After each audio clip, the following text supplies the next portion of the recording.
let me introduce you to the steam explosion. Steam explosions are nasty. Very, very, very dangerous. I know one train, it was a major train disaster when they used steam locomotives. They let the boiler get too dry, and they had a steam explosion. Killed the entire crew, killed a whole pile of people on the train. It was bad. It's the same principle with the car radiator. Liquids under pressure have a higher boiling point than liquids at atmospheric pressure. So, in other words, if you take a pressure cooker, that's the reason you have pressure cookers, is you can cook at higher temperatures using water. And has anybody paid close attention? You got your pressure cooker, and it's got the little pretty gauge on top, and it's got a little pretty red line on that gauge. Has anybody noticed where the temperature is that pretty red line starts at? No? Let me give you a big hint. 250 degrees Fahrenheit. Don't go there. It's a bad. Stay away, okay? The reason is, at that temperature, you have a catastrophic increase in both pressure and temperature, okay? Now, what happens when that water is under pressure? You can get that water to, what does water boil at in Fahrenheit? I don't even know what it is. 212? Okay. So you can get water up to 250, 275, 280 degrees Fahrenheit. It's not boiling yet. But now, if you were to take the lid off that pot, it is now 50, 60 degrees above boiling temperature, so it should be steam. And that's what it does. It instantly turns into steam. And incredibly powerful. If you've taken the rag cap off your car when it was hot, you know what I mean. It's a bad thing. Don't do it. Another bad thing you don't want to do, and we'll see if anybody else has done this, has anybody taken a harmless chicken egg, put it in the microwave, close the door, and press the ON/OFF switch to the ON position? Has anybody done that? 1, okay. 2, what happened? Blew up? Yeah. Okay, and this is what I mean when I say don't do this, okay? This is extremely dangerous. Be warned, okay? I've heard more than one story of eggs blowing the door clean off a microwave oven. The reason is because an egg pressurizes the water inside the egg. The water inside the egg gets above boiling point, and the pressure increases. Eventually, the eggshell can't take it anymore, and it fails, starting with a little itty-bitty crack. That's all it takes. That crack allows the pressure inside the egg to drop. The water is now 10, 15, 20 degrees above boiling point, and the water flashes to steam, and the whole egg explodes. I've heard other stories of eggs going clean through the metal casing and sticking on the ceiling of the house. It's very, very, very dangerous. Besides just burning you, I mean, it can maim you, okay? So don't put an egg in the microwave. Crack it first, okay? That's fine then. But remove that pressure. Now, let's move upscale a little. This is very much like the egg in the microwave. You have this hard shell keeping the pressure on the water. The water, something caused the temperature in the water to increase to the point where that upper crust failed. It could no longer take the pressure. It cracked starting in the middle, working both ways out, and once that crack started, that was all it took. The pressure down here dropped to essentially atmospheric pressure. The water explodes to steam and explodes through that crack supersonically. Now, when it does so, what have I got next here? Okay, no, we're going to take a couple look at examples of water under pressure. Mount St. Helens. Everyone remembers Mount St. Helens, right? Well, except maybe you guys. Yeah, you won't remember. I remember. I was pretty young at the time, though. Okay, Mount St. Helens. Here's what it looked like before the eruption. Nice, pretty mountain. It grew a bulge in its side. Tremendous steam and heat under pressure, under the bulge, until eventually a landslide released the pressure. The moment the landslide happened, the water, what dropped to atmospheric pressure, flashed to steam with the equivalent of the Hiroshima nuclear bomb worth of energy. That dome then blew sideways, blew out the side of the mountain, blew this way. On the other side of that mountain were mountains full of trees. As you can see, leveled trees for miles. Leveled them. Spirit Lake is on the opposite side. It blasted Spirit Lake this way up this side of the mountain, which then washed back down in, washed all the dirt and trees off this mountain into the lake, making that floating log mat. So it basically blasted the entire lake up the mountain and washed it back down again. So there's the floating log mat there now. We talked about that briefly one of the other nights. The trees are now sinking roots first into the bottom of the lake. Very interesting, because that might be a mechanism to explain the many fossil forests we see of trees that are buried upright. That may explain them. Now, in Tambora, this was another example, another volcano that erupted. The explosion was heard 1,400 kilometers away. Let's see if I can find Tambora on here. Tambora is heard 1,400 kilometers away, so that'd probably be way over here somewhere. Blew the top 1,650 meters. That's over 4,000 feet off the top of the mountain. Gone. Poof. Expelled at an estimated 150 cubic kilometers of ash. That's supposed to be ash. Falling as far away as 1,300 kilometers.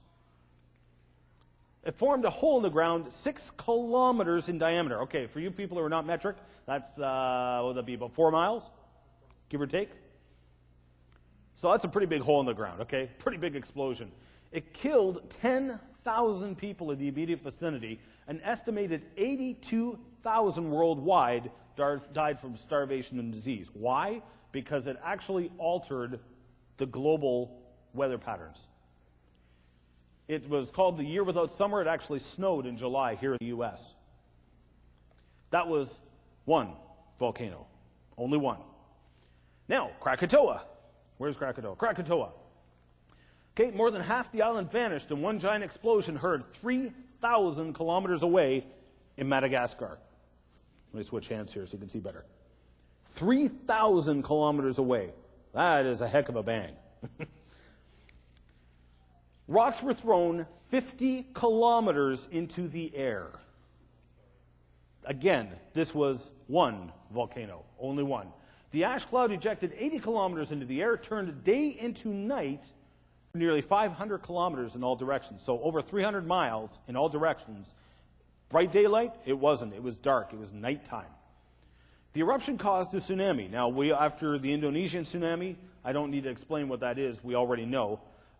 It was no comparison compared to the Indonesian one, but 36,000 people were killed worldwide by that tsunami. Waves measuring 125 feet high swept inland as far as 790 feet above sea level. It decimated hundreds of villages in Indonesia. That was one volcano. Only one. The waves were clocked at Cape Horn, booking along at 800 kilometers an hour. That's like 500 miles an hour.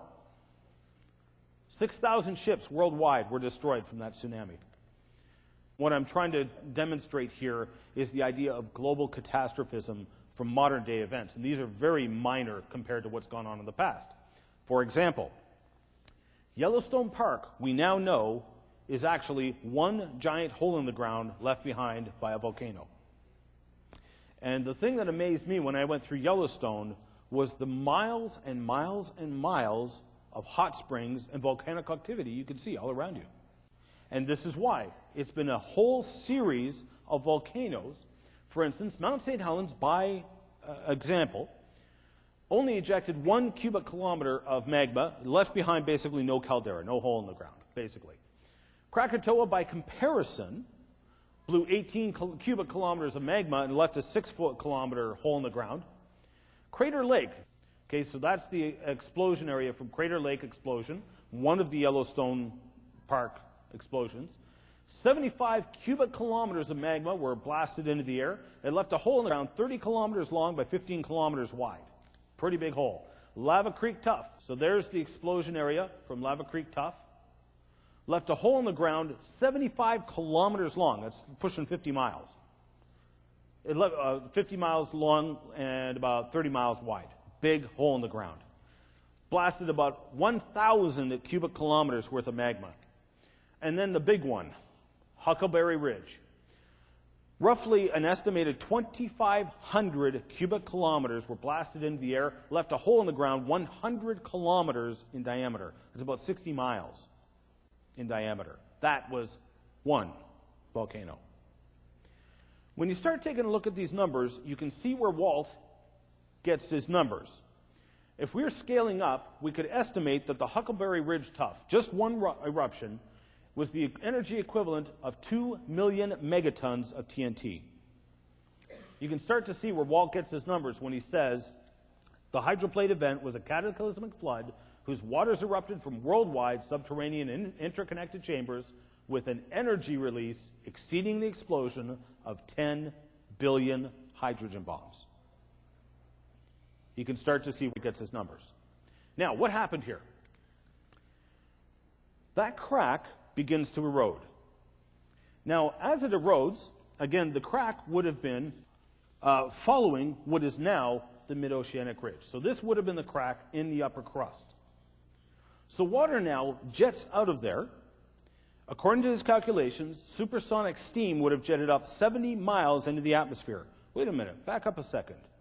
How high was that supposed ice canopy? Was anybody taking notes? 10 miles. Someone was taking notes. You win. Okay.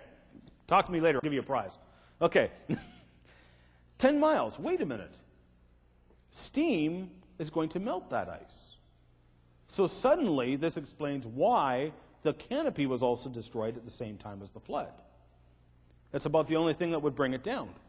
It transformed it back into water. It fell just along with all the other water. After being blasted up, it fell this tremendous rain like the earth has never seen before or since. That canopy would have collapsed at least partially at first, along with that rain, and probably collapsed slowly over the next several centuries. Now, as that water erupted through that crack, it would have eroded the sides of the crack. Now, this is one side of the crack, the left side, for example, okay? So the water, as it comes up through here, the water coming out of here would have eroded the continent in this shape, that hydroplate, the upper granite crust. It would have eroded it in this shape, and Walt goes into the physics and math in his book. And by the way, Walt's entire book is online for viewing for free. Creationscience.com is where you can read that.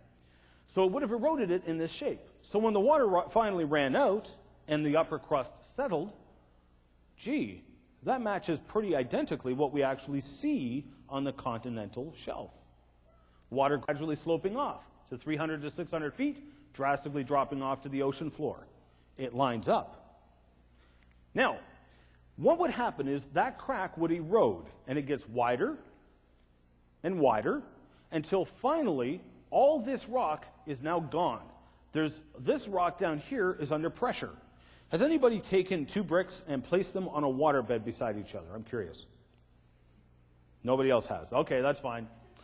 Look, I did it. It's a science, okay? So, anyway, if you do that, and you can try this at home, kids, ask your parents first. Okay, don't go throw lobbing bricks on your waterbed, okay? If you place them on a waterbed, you'll notice that the waterbed bulges up between them. It's the exact same principle. Eventually, you will get to a point where this crack erodes wide enough, Walt figures it was somewhere around 800 miles, that now the rock underneath is going to jump up and bulge up. Wait a minute, we now have a mechanism for continental division.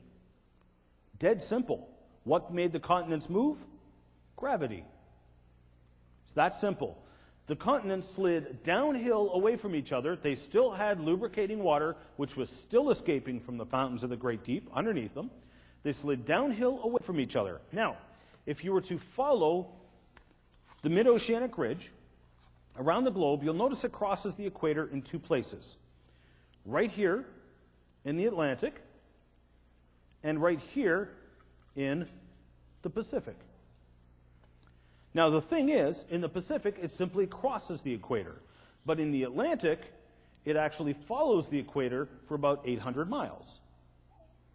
And so, because the Earth is spinning, the centrifugal force of the Earth would cause the mid-oceanic ridge to jump up first right here. And so, that mid-oceanic ridge first started to rise, starting here, spreading north and south, and working its way around the globe. Now, watch what happens. These are molded in the shape of the hydroplate. So basically, this is molded going by the continental shelf. The continental shelf is marked in pink. It's the shallowest water depth. So the continental shelf, these continental hydroplates are molded to that shelf. If we take those and put them against the base of the mid-oceanic ridge, It's nearly a perfect fit, far better than Bullard's model. Now, unfortunately, this was on display at the Akron Fossils and Science Center, and it got beat up pretty bad. So the shape isn't quite right, but it's pretty much a perfect fit except for two places.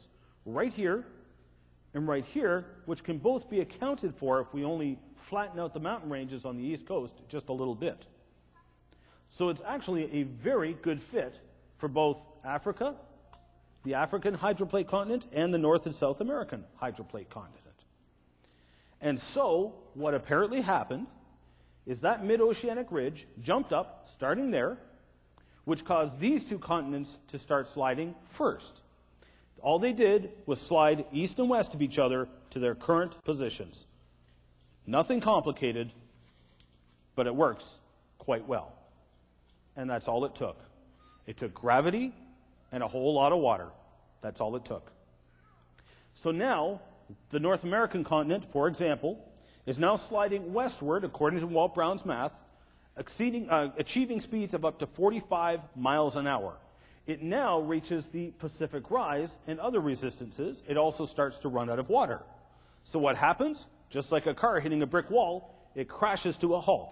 This is why the mountain ranges on the west coast run roughly parallel to the mid-oceanic ridge. And something I mentioned briefly, which I won't go into detail tonight, but my study has been more on the east coast, where the mountain ranges have apparently rotated. Why? Because they moved quickly, so fast that Coriolis forces apparently may have played a role and actually rotated the land masses as they were sliding westward. Coriolis effect only works at high speed. So it all fits in to one very fine model. Now, a big question that comes up with flood skeptics, they say, well, wait a minute. How did the fish survive? For instance, if it was a saltwater flood, how did the freshwater fish survive? If it was a freshwater flood, how did the saltwater fish survive? Hey, good question. I'm all for asking good questions. So I asked a good question to a friend of mine. Again, Andrew Rodenbeck. I showed you his picture before. Andrew Rodenbeck's dad is actually a marine biologist, and Andrew might as well be because his knowledge is off the scale when it comes to marine biology. So I asked him, how do you explain that? He wrote back some very interesting comments. First, he explained why it's a problem for fish. In freshwater, fish lose a lot of salt through their gills, and in saltwater, they lose water. So you got a problem either way. He is quite convinced that God originally created the fish to live in brackish water, partially salty, and that the pre-flood seas were actually brackish water. He's convinced of that. He goes on to explain, says, energy is expended in active molecular transport to counter diffusion in each case, but fish have the easiest time in 1/3 to 1/2 strength saltwater, brackish water, basically. Now, this is where it gets interesting. It is fair to say that Andrew has literally raised thousands of fish species, literally. He started rhyming them off. He really knows his stuff. He's actually built aquariums that were completely self-supporting. He left for 6 months, came back. The fish were still fine. The fish fed themselves. He had algae and stuff growing in there. The water produced its own oxygen, dealt with its own carbon dioxide, etc. Okay, he did all this in basically, essentially, a closed unit. It's mind-boggling, the stuff he's done. Many fish species can acclimate from full salt to fresh. This can be accomplished either just taking them out of fresh water and throwing them into salt water, or vice versa, but with the most healthy fish surviving. But the fish will be happier and less stressed if you simply spread it out over, get this, hours. It doesn't even take days or weeks or months. He can get fish, freshwater fish, acclimatized to saltwater in hours. And the fish are quite happy with it. It just doesn't stress them out that way if he takes his time. So when salt or freshwater fish is sick, I have successfully treated them by moving them to the less stressful environment of brackish water. Interesting. Says I only move them back because, well, maybe I'll just keep them in the brackish water all the time now and see how that goes. That was exactly how he wrote it, so I had to put that in there. So that's it for tonight. I hope that I've sort of waded you through this whole thing and tied it all together. It's 20 after 8. Tell you what, I won't take time for questions. If you've got Q&A afterwards, you can come up to me and ask me afterwards. But I did want to say thank you very much for having me here this week. Greatly appreciated it. Thank you for the students for coming out to all the video shoots and for helping us to produce this video series. It's been a long time coming. No creationist is doing an exhaustive video series like this anymore that I know of. And so it's a huge need that really needed to be done. And doing it at home was a tremendous amount of work. So I really appreciate the camera crews, the audio guys, and the church for hosting this. Thank you so much for having me. Okay, have a good evening.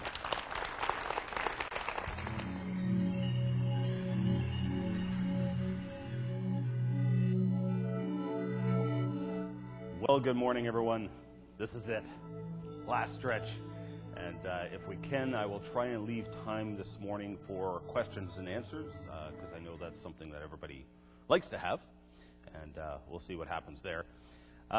So we left off with we did an introduction to the fossil record, some of the surprises we find there, and now I want to take a look at some of the supposed evidence for evolution. And of course, we might as well start with Darwin. Anybody recognize these or their significance? Oh, one or two. Again, all the old people like me. Well, except for him, okay. Darwin's finches, of course, was supposed to be the evidence that Darwin used to convince the world that evolution was true. And what happened was he studied finches on the Galapagos Islands and noted a lot of differences, and there is quite a bit of variation there between the beaks and between the bodies themselves and the appearance of the birds, which changed according to seasons and, more importantly, according to food and diet. For instance, during dry times, the nuts were harder and harder to crack open, and so consequently the finch beaks got quite large and heavy. It was more to do with diet and environment than anything. Now, this is supposed to be evidence or proof of evolution. However, it's not proof of evolution. First of all of these finches can still interbreed. Secondly, when the seasons got wet again and the nuts got soft again, the finches just went back to their normal, smaller beaks. This is microevolution, not macroevolution. Are they still finches? Yes. Thank you. Yes, they're still finches. That's the bottom line. Nothing has changed. Now, this, of course, is one of the displays in the Big Valley Creation Science Museum. I wanted to give you a tour of that sometime during this week, but I didn't get the chance. Just go and visit the website, bigvalleycreationsciencemuseum.com. All one word. That's Canada's first permanent creation museum, just opened this past summer, and we hit the news like you wouldn't believe. It was unreal. Okay, here's good old Procreation magazine. That's a sarcastic comment, by the way. Time magazine, and on the cover they have a picture of what I like to call the Flintstone fossil, which I actually picked up from my good friend Tino Groppi. This is Ardipithecus ramidus cadabadabadoo. So, on the front cover, they proclaim the statement, "How apes became human." I'll save you the time. Don't bother reading it. They don't tell you how apes became human, okay? However, please notice the picture. Let's get a load of what they said in the article. Haile Selassie and his colleagues haven't collected enough bones yet to reconstruct with great precision what Kadaba looked like. Gee, that didn't seem to slow them down much, did it? See, this is supposed to be half ape, half human, a hominid, if you will. Now, they do know it was about the size of a modern common chimpanzees, which when standing average about 4 feet tall. This makes it roughly the same size as its close relative, A. ramidus ramidus, and about 20% taller than Lucy, the famous 3.2 million-year-old human ancestor, which I'm going to talk about in a second. Discovered about 50 miles away in 1974. Now, the size of Kadaba's brain and the relative proportions of its arms and legs were probably chimp-like as well.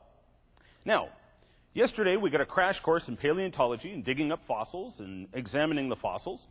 And as I said, in the words of Scientific American, the fossils are set in stone, their interpretation is not.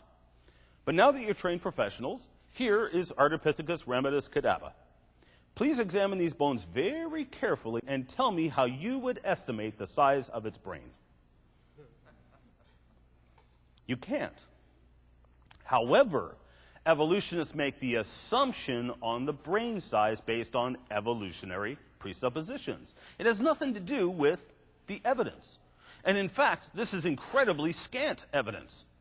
Ironically, when they show it on the cover of Time magazine, teeth are the most common bones they have, but they show it with its mouth closed.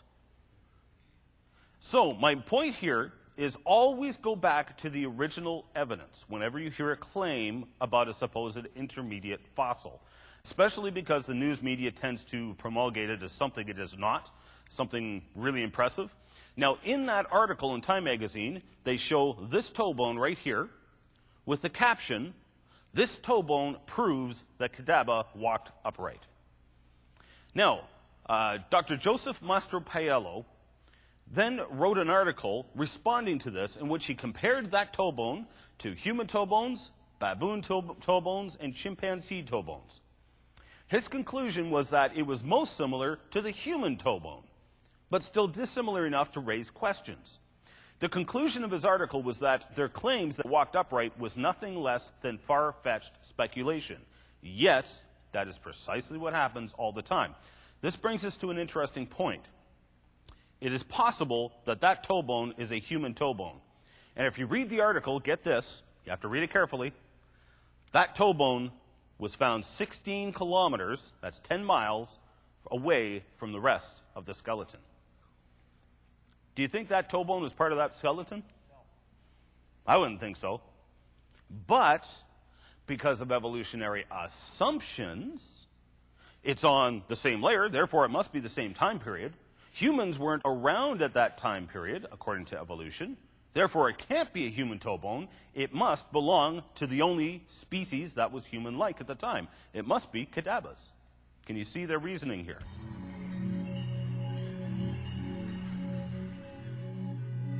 Bones fit together perfectly. Why would they fit together too perfectly, except it doesn't fit his evolutionary preconceptions? In the words of the narrator in Nova, no problem. So what he's got here, he is using a Dremel.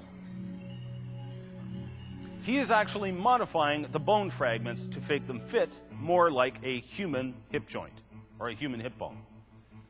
And they actually brazenly admit this right on camera.